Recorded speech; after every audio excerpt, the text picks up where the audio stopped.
睇嚟佢仲係唔死心咁。佢咁樣玩原來真係幾可憐嘅，睇怕以後都冇得再騎馬噶啦。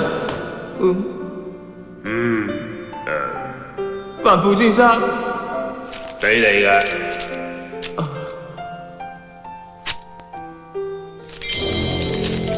我去北軌道嘅火車飛，點解仲有粒鼻屎嘅？聽日你就即刻起程去我寫低俾你嗰個牧場，係咁先。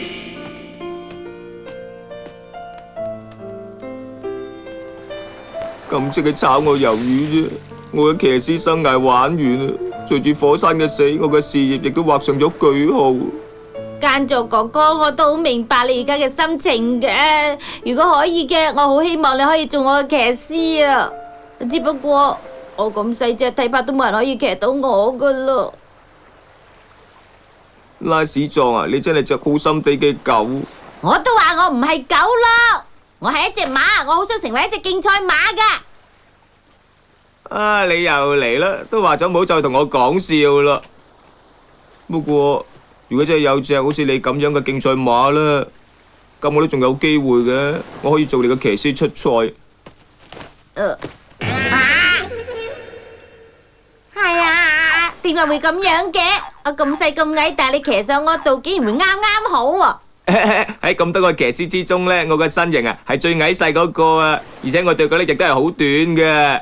仲有啊，你嘅身形都係咁矮細，我騎上你度同企度冇乜分別啫，所以我一啲都唔驚嘅。Sorry 啊，我太重啊。一啲都唔重啊，只係因為有人騎到我好開心啫。咁奇怪嘅狗都有嘅。係啦，不如我哋跑翻轉頭嘛。你掂唔掂噶？我好想孭住一個人跑啊！你坐穩啦。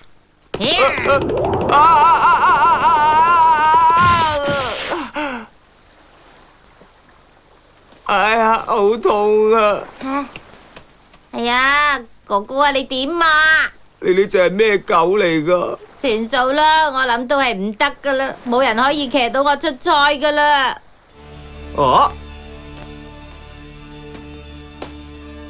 好啦，整好啦。咁樣你就唔會整斷我啦。嚟啦！喂，拉屎壯，你喺邊啊？拉屎壯，拉屎壯聽咗爸爸講嘅嘢就大受打擊，話唔定佢真係離家出走噶。好開心啊！嗰邊啊！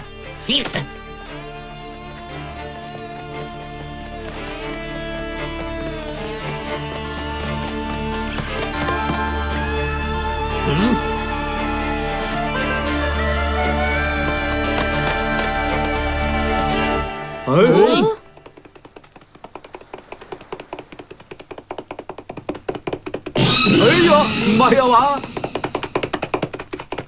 來！係拉屎壯啊！有人騎住佢，有人可以騎到拉屎壯。拉屎壯，喂！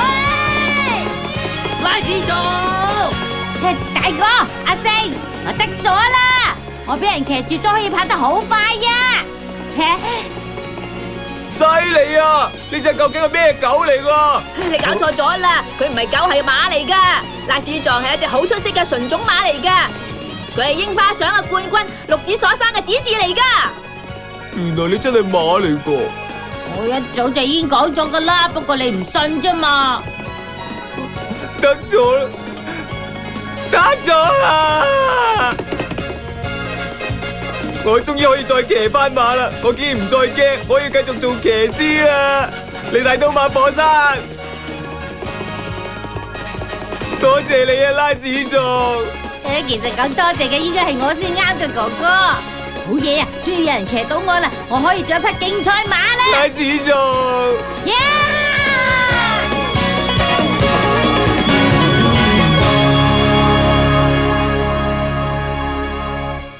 真係又會咁啱都有嘅，原來你就係張虎大哥嘅介紹嚟嘅騎師山本間座，真係巧啊！今次全靠槍虎大伯啫，拉屎撞終於揾到適合嘅騎師啦。喂，咪住先啊！哦我都仲未肯承認山本間座佢就係拉屎撞嘅騎師。咁即係點得嘅？拉屎撞唔係一隻普通嘅馬，佢究竟有冇資格策騎拉屎撞，一定要經過測驗先決定。點測驗啊？我會盡力而為噶。首先就要通過我嘅特訓，而且喺控制拉屎撞方面一定要比我更加熟嘅。無論係咩特訓，我都會接受挑戰嘅。你咪下巴輕輕拍晒心口噃！我同你講明先啊，我嘅訓練唔係咁易捱。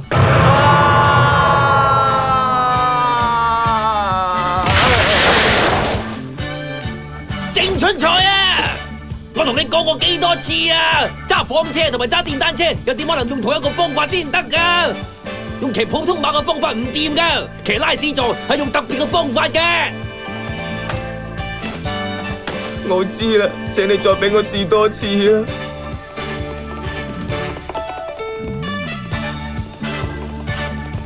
千兵衛嘅特訓好似過分咗啲喎。都冇壞噶噃呢樣嘢，如果連呢啲咁嘅特訓佢都頂唔住嘅，就算俾佢做拉屎撞嘅騎師，都好難喺啲大賽度贏到頭馬啦，係嘛？好啦，今日到此為止啦。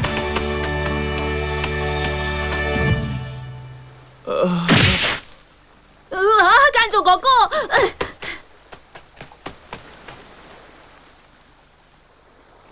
間座哥哥，你唔可以認輸噶。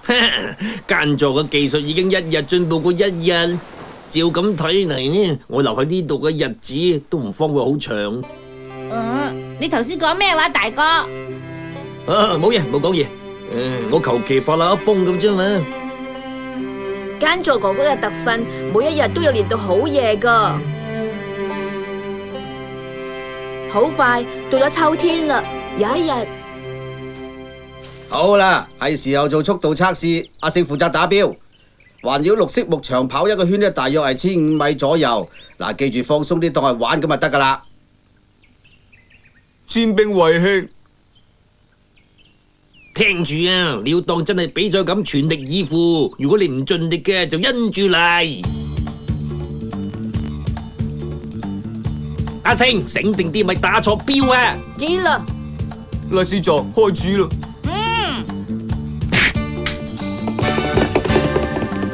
好嘢喎，起步起得好喎。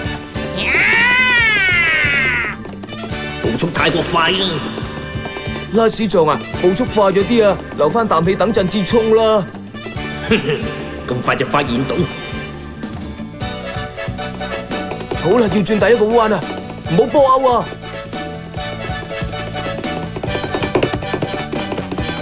轉彎都好順。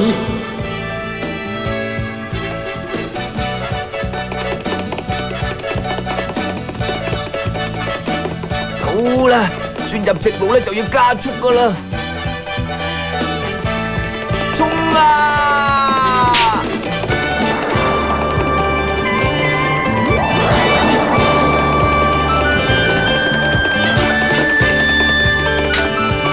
過終點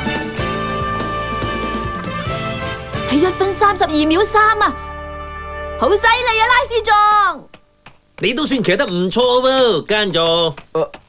多謝你啊，千兵衛兄。等陣，你咪咁開心住。而家我都仲未批准你可以做拉屎撞嘅騎師嘅，間座。你頭先表演完啦，係唔係？而家就輪到我表演啦。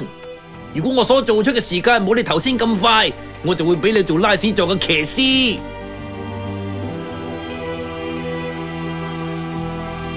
好啦，準備啦，跑啦！